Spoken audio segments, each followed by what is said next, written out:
구약에는 하나님이 성막에 충만히 임했어요. 그래서 성막에서 구름이 이렇게 크게 임하면 그건 하나님이 임재하시는 거였습니다. 신약에서는 성령님이 가정에 임했습니다. 오순절날 성령님이 불같이 바람같이 임해서 거기 앉은 모든 사람들이 성령 충만함을 받았습니다. 지금은 주님이 교회에 충만히 임하시죠. 간혹 어떤 사람은 교회는 건물과 목사와 성도가 있으면 교회가 성립된다라고 말하는 사람이 있는데 그렇지 않습니다. 교회는 주님으로 충만하지 않으면 교회는 성립되지 않습니다. 교회는 주님으로 충만해야 합니다. 그러면 주님으로 충만하다는 것은 무엇을 말하는 겁니까? 그것은 오직 주님만 드러나는 것을 말하는 거죠. 다시 말하면 교회에는 사람이 보이지 않아야 합니다. 사람이 보이지 않고 누구만 보여야 합니까? 주님만 보여야 되는 거죠. 그것이 하나님이 원하시는 교회입니다. 간혹 주님이 드러나지 않고 사람이 드러나는 교회가 있습니다. 그런 교회는 반드시 문제가 생깁니다. 고린도 교회가 있는데요. 고린도 교회는 은사가 많은 교회입니다. 은사가 많은 교회니까 거기에는 주님으로 충만한 교회가 되어야 합니다. 그런데 고린도 교회는 그렇게 하지 않았어요. 분쟁이 일어났습니다. 다툼이 일어나고 분열이 일어났습니다. 주님께서 많은 은사를 주었는데 많은 문제가 일어났어요. 왜 그렇습니까? 거기에 주님이 안 보였거든요. 주님이 안 보이고 사람들만 보였어요. 내가 가진 은사가 최고다. 자기 은사만을 자랑했습니다. 사람이 보이니까 그 교회에 문제가 생기는 거죠. 여러분, 인간이 보이는 것, 사람이 보이는 교회는 반드시 문제가 생깁니다. 여러분, 주님이 충만히 임하는 교회가 되어야 됩니다. 주님이 충만히 임하면 어떤 역사가 나타납니까? 그것에 놀라운 하나님의 은혜가 임하는 거죠. 여러분, 우리 간혹 행복은 상황 또는 환경에서 온다라고 생각하는 이들이 있습니다. 물론 행복은 상황과 환경의 영향을 받습니다. 그러나 진정한 행복은 상황과 환경이 아닙니다. 진정한 행복은 주님과의 관계에서 오는 거죠, 여러분. 내 안에 주님이 충만해서 주님과의 바른 관계가 되면 우리는 행복한 삶이 되는 겁니다. 여러분, 주님을 충만히 경험하면 그 시간이 가장 복된 시간이 됩니다. 주님의 충만을 경험하면 마음의 상처가 치유되는 거죠. 그리고 마음의 기쁨과 평안이 임하게 됩니다. 사람들은 마음의 아픔과 상처가 있습니다. 문제가 있습니다. 이 문제 가지고서 많이 해결하려고 노력을 해요. 인간의 방법과 노력을 가지고 열심히 해결하려고 합니다. 그러나 잘 되지 않습니다. 어떻게 됩니까? 주님이 충만히 임하면 문제가 해결되는 거죠. 그리고 마음의 기쁨과 평안이 임하는 겁니다. 하루는 주님께서 사마리아 우물가를 가시는데요. 한 여인을 만났어요. 이 여인은 남편이 5명이었는데 다 이혼하고 헤어졌습니다. 지금 있는 남자도 자기 남편이 아니었습니다. 이 여인이 5 남자를 만났다는 것은 세상으로 충만했다는 것을 말하죠. 그러나 그 여인은 5 남자를 남편으로 만나서 세상으로 충만했지만 그 마음에 기쁨이 없었습니다. 사람들의 눈을 피해서 우물가에 대낮에 물을 들으러 왔습니다. 그런데 그곳에서 주님을 만났죠.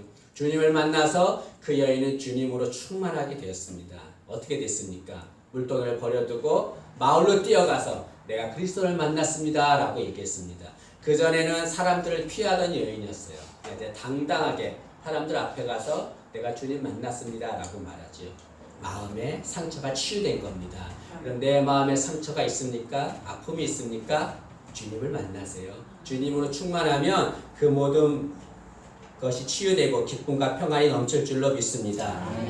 그러면 교회가 주님으로 충만해야 되는데 교회가 주님으로 충만해지려면 어떻게 해야 되는가? 오늘 말씀을 통해서 3가지를 생각해 보려고 합니다. 첫째로 교회가 주님으로 충만하려면 주님의 다스림을 받아야 합니다. 여러분, 사람은 이렇게 마음이 있는데요. 그 마음에 들어오는 것에 다스림을 받게 됩니다. 그래서 그 마음에 물질이 들어오면 물질의 다스림을 받게 돼요. 우상이 들어오면 우상의 다스림을 받게 됩니다. 그 마음에 임하는 것, 마음에 충만히 임하는 것에 다스림을 받게 되는 거죠.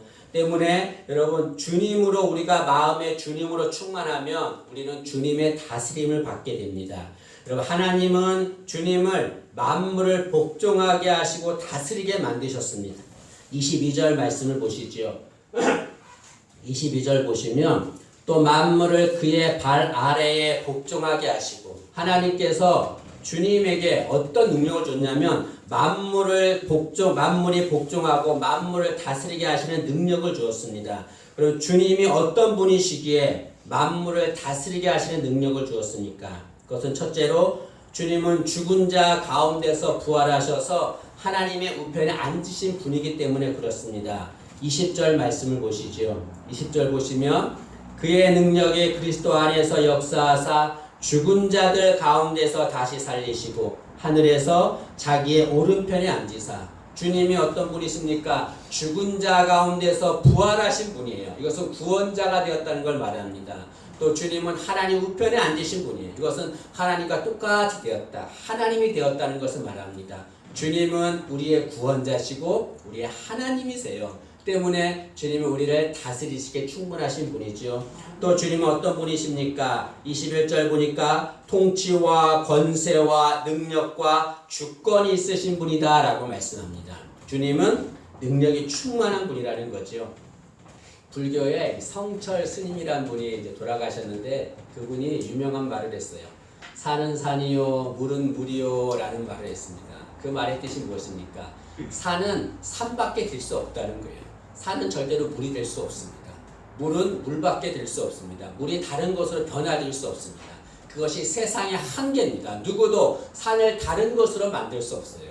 물을 다른 것으로 만들 수 없습니다. 산은 산일 뿐이고 물은 물일 뿐입니다.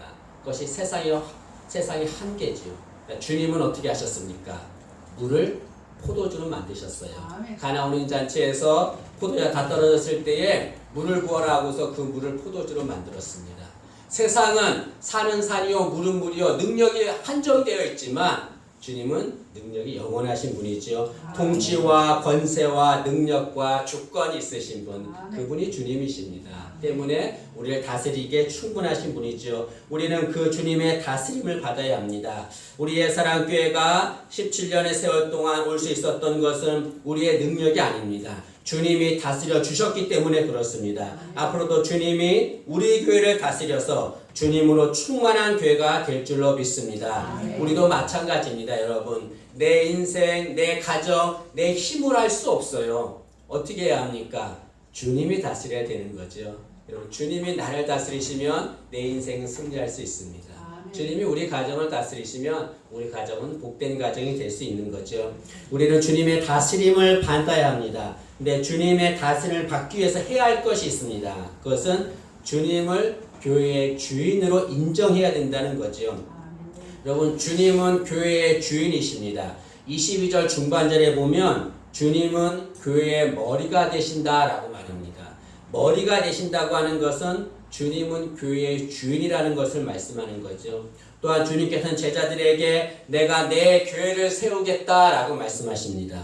마태복음 16장 18절에 또 내가 네게 이르노니 너는 베드로라 내가 이 반석 위에 내 교회를 세우리니 음부의 권세가 이기지 못하리라. 주님께서 내 교회를 세우겠다라고 말씀하십니다. 이것은 교회의 주인은 주님이라는 것을 말씀하는 거죠. 주님을 나의 주인으로 인정해야 합니다. 우리 교회의 주인으로 인정할 때 주님이 우리 교회를 다스리는 거죠. 주님을 내 인생의 주인으로 인정해야 돼요. 그래야 주님이 나를 다스립니다. 주님을 나의 가정의 우리 가정의 주인으로 인정해야 돼요. 그럴 때 주님께서 우리 가정을 다스려 줄 줄로 믿습니다. 여러분, 주님의 다스림을 받아서 주님으로 충만한 예사랑교회가 되기를 간절히 소망합니다. 두 번째로 주님으로 충만한 교회가 되려면 성도 간에 사랑해야 합니다. 여러분, 사랑은 아무나 하지 못합니다. 사랑하려면 주님으로 충만해야 돼요. 그래야 사랑할 수 있습니다. 왜 그렇습니까? 주님은 사랑이기 때문에 그렇죠. 사랑이신 주님이 충만하지 않으면 아무리 사랑하려고 해도 사랑할 수가 없습니다. 그리고 사랑하지 않는다는 것은 아직도 주님으로 충만하지 않다는 것을 말하는 거죠. 주님은 교회의 머리입니다. 교회는 주님의 몸입니다. 성도는 지체다라고 말하고 있습니다. 여러분, 몸이 건강하려면 어떻게 해야 됩니까? 이 지체가 서로 소통하고 활동을 해야 됩니다. 서로 연합을 해야 되는 거죠. 움직여야 돼요. 연결해야 됩니다. 그래야 몸이 건강할 수 있습니다. 마찬가지로 교회가 주님으로 충만하려면 성도 간의 연결이 있어야 돼요. 서로 사랑하고 아껴주고 품어줘야 합니다. 절대로 교회에서는 성도 간에 정죄하거나 비난해서는 안 됩니다. 여러분 우리 교회에 다 오지만 다 내 맘 같은가요? 오랜 세월 동안 다 자기 방식으로 살아왔습니다. 자기 삶의 모습이 있어요. 내 마음 들은 사람 한 명도 없습니다. 가족도 내 마음에 들지 않아요. 여러분. 그럼에도 불구하고 우리는 주님의 사랑으로 사랑하는 자가 되어야 합니다. 절대로 정죄하거나 비난해서는 안 됩니다. 실수하는 것이 보이고 잘못된 것이 보여도 나도 똑같은 사람이에요. 나도 실수하고 나도 잘못합니다. 정죄하고 비난하는 것이 아니라 품어줘야 되죠. 어느 집에서 이 아이들이 서로 이렇게 막 싸우는 거예요. 그 모습을 본 어머니가 얘들아 싸우지 말고 사이좋게 놀아야지 라고 얘기했어요. 그러자 그 아이들이 이렇게 말합니다. 어머니 우리는 지금 싸우는 것이 아니라 지금 교회 놀이를 하고 있는 거예요 라고 말하는 겁니다. 이 아이들은 교회 오니까 교인들이 서로 싸우고 비난하고 이런 것만 본 거예요. 그러니까 교회 놀이를 하다 보니까 맨날 싸우는 거죠. 여러분 얼마나 부끄러운 모습입니까? 주님은 우리에게 선을 이루어 주시기를 원하시는 분입니다. 주님은 우리에게 선을 이루시죠. 그런데 주님은 아무에게나 선을 이루어지지 않아요. 성도들이 사랑할 때 선을 이루어지는 거죠. 로마서 8장 28절에 이렇게 말합니다. 우리가 알거니와 하나님을 사랑하는 자 곧 그의 뜻대로 부르심을 입은 자들에게는 모든 것이 합력하여 선을 이루느니라. 모든 것이 합력할 때 선을 이루는 거예요. 서로 사랑할 때 하나님이 선을 이루어 주시는 거죠. 여러분 나보다 부족하고 연약한 자가 있습니다. 그를 사랑해야 돼요. 그럴 때 하나님께서 선을 이루어 주게 된다는 거죠. 누구나 주님의 사랑을 받기를 원합니다. 그러나 주님이 사랑하는 자가 있습니다. 누구를 사랑합니까? 주님은 성도를 사랑하는 자를 사랑하는 거죠. 그럼 우리 가정에서도 그래요. 남편이 내 마음에 들지 않을 때가 있습니다. 믿지요. 그런데 그 남편을 사랑해야 돼요. 그래야 주님의 사랑을 받습니다. 자녀들이 말을 안 들어요. 믿지요. 혼내고 막 그러죠. 그래도 사랑해야 돼요. 그래야 주님의 사랑을 받게 될 줄로 믿습니다. 주님의 사랑을 받기를 원한다면 성도를 사랑해야 돼요. 내가 성도를 사랑하는 만큼 주님의 사랑을 받게 됩니다. 여러분 우리는 어떤 자들입니까? 우리는 하나님의 형상으로 창조된 자들입니다. 하나님의 형상으로 창조되었기 때문에 그 사람을 비난하는 것은 그 사람을 창조하신 주님을 비난하는 것과 똑같습니다. 그 사람을 정죄하는 것은 그 사람을 창조하신 주님을 정죄하는 것과 똑같습니다. 그럼 누구도 주님을 비난하거나 정죄할 수 없습니다. 오로지 주님을 찬양하고 경배해야 되는 거죠. 마찬가지로 우리는 성도들을 사랑하고 격려하고 품어주는 자가 되어야 될 줄로 믿습니다. 여러분 구원은 어떻게 받습니까? 구원은 주님을 나의 주인으로 믿을 때 구원을 받습니다. 그런데 여러분 서로 사랑하지 않으면 구원을 받지 못합니다. 요한일서 3장 14절과 15절에 이렇게 말합니다. 우리는 형제를 사랑함으로 사망에서 옮겨 생명으로 들어간 줄을 알거니와 사랑하지 아니하는 자는 사망에 머물러 있느니라. 그 형제를 미워하는 자마다 살인하는 자니 살인하는 자마다 영생이 그 속에 거하지 아니하는 것을 너희가 아는 바라. 여기 보니까 형제를 사랑함으로 사망에서 옮겨 생명으로 간다라고 해요. 구원을 받는다라고 말합니다. 그러나 사랑하지 아니하는 자는 사망에 머물러 있는다 그래요. 구원받지 못한다라고 말씀하고 있습니다. 여러분 내가 구원받기 위해서 주님을 열심히 믿지만 그보다 더 중요한 것이 있어요. 그것은 성도를 사랑하는 거죠. 여러분 이게 누구를 비난할 때 이렇게 비난하잖아요. 하나님을 욕해요. 그리고 상대방을 욕합니다. 나머지 손가락 3개는 누구한테 와 있습니까? 자기한테 와 있어요. 남을 비난하면 자기를 비난하는 겁니다. 성도는 서로 사랑하는 거죠. 사랑하는 것. 여러분 교회는 어떤 곳입니까? 교회는 주님을 사랑하는 자들이 모이는 곳입니다. 그러나 더 정확하게 말하면 교회는 주님을 사랑하는 자들이 모여서 서로 사랑하는 곳, 그것이 교회인 거죠. 여러분 주님만을 사랑한다고 하면서 성도를 사랑하지 않으면 교회가 아닌 거예요. 주님을 사랑하는 그 마음으로 서로를 사랑하는 그것이 참다운 교회인 줄로 믿습니다. 여러분 우리 옛사랑교회는 서로 사랑해서 주님으로 충만한 교회가 되기를 간절히 소망합니다. 세 번째로 주님으로 충만한 교회가 되려면 교회를 사랑해야 합니다. 여러분, 왜 교회를 사랑해야 주님으로 충만한 교회가 됩니까? 그것은 주님과 교회는 하나이기 때문에 그렇습니다. 22절에 보면 주님은 교회의 머리다 라고 말합니다. 23절에 보면 교회는 주님의 몸이다 라고 말합니다. 주님이 머리예요. 교회가 몸입니다. 이게 붙어 있어야 되는 거죠. 하나라는 거죠, 여러분. 떨어져 있으면 살 수가 없는 겁니다. 주님의 몸인 교회를 사랑하지 않고 주님으로 충만해진다? 그것은 불가능합니다. 칼빈은 교회는 성도들의 어머니다 라고 말했습니다. 사람이 어떻게 태어나나요? 어머니를 통해서 태어나죠. 그리고 어머니한테 보호를 받고 양육을 받고 그리고 성장합니다. 마찬가지로 여러분, 성도들은 교회를 통해서 구원을 받습니다.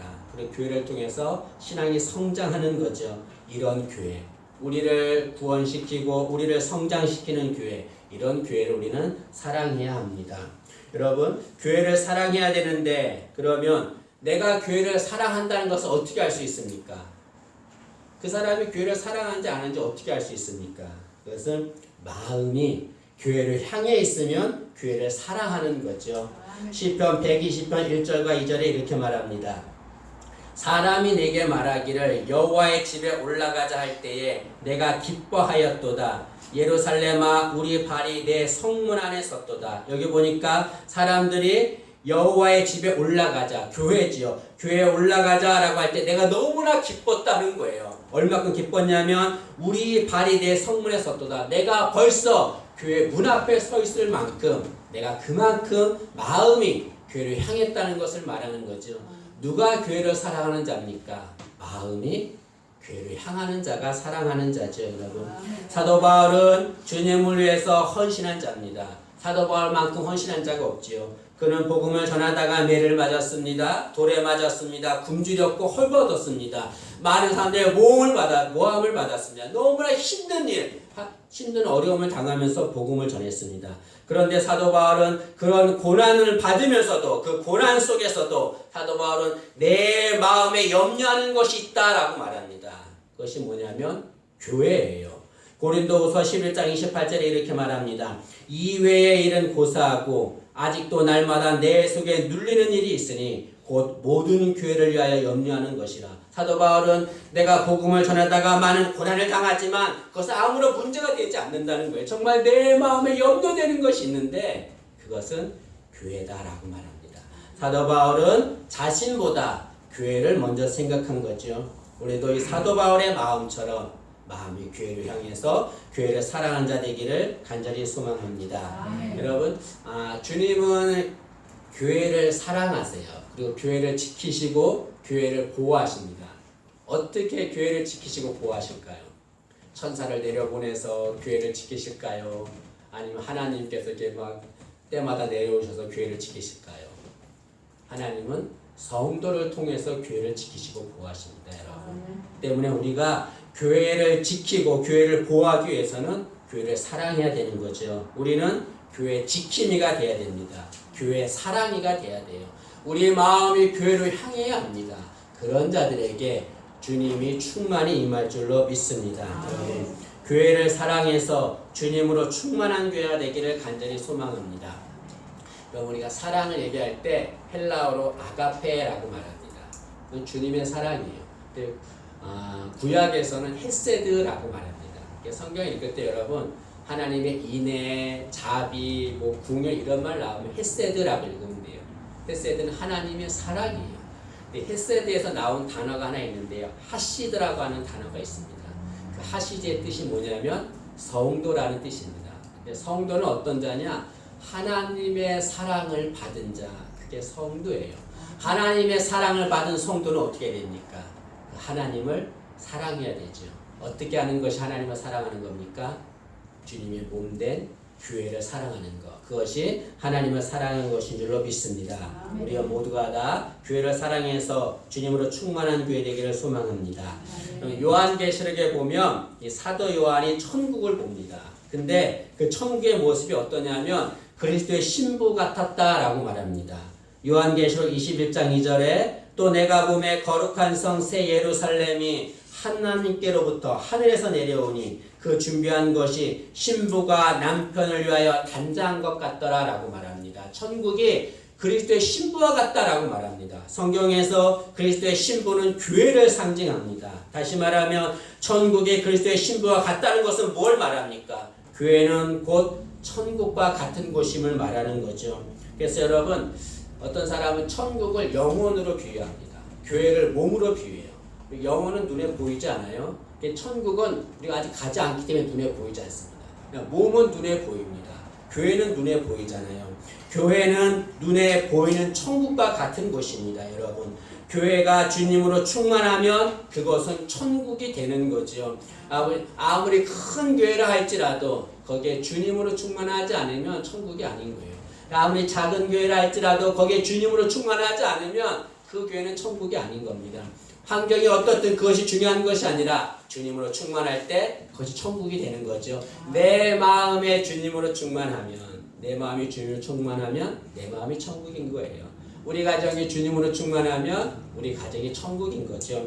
우리 옛사랑교회는 주님으로 충만해서 천국 같은 교회가 되기를 간절히 소망합니다. 에스겔 47장에 보면 이 에스겔이 어떤 모습 보냐면 성전에서 물이 흘러내려요. 물이 쭉 흘러내리는데 그 물이 점점 차는 거예요. 처음에는 발목까지 찹니다. 그 다음에는 무릎까지 차요. 그 다음에 물이 허리까지 찹니다. 나중에는 물이 꽉 충만히 차가지고 헤엄칠 수 있는 강이 되었다라고 말합니다. 여러분, 우리 교회가 이렇게 헤엄칠 수 있는 강이 될 만큼 그리스도로 충만한 교회 되기를 간절히 소망합니다.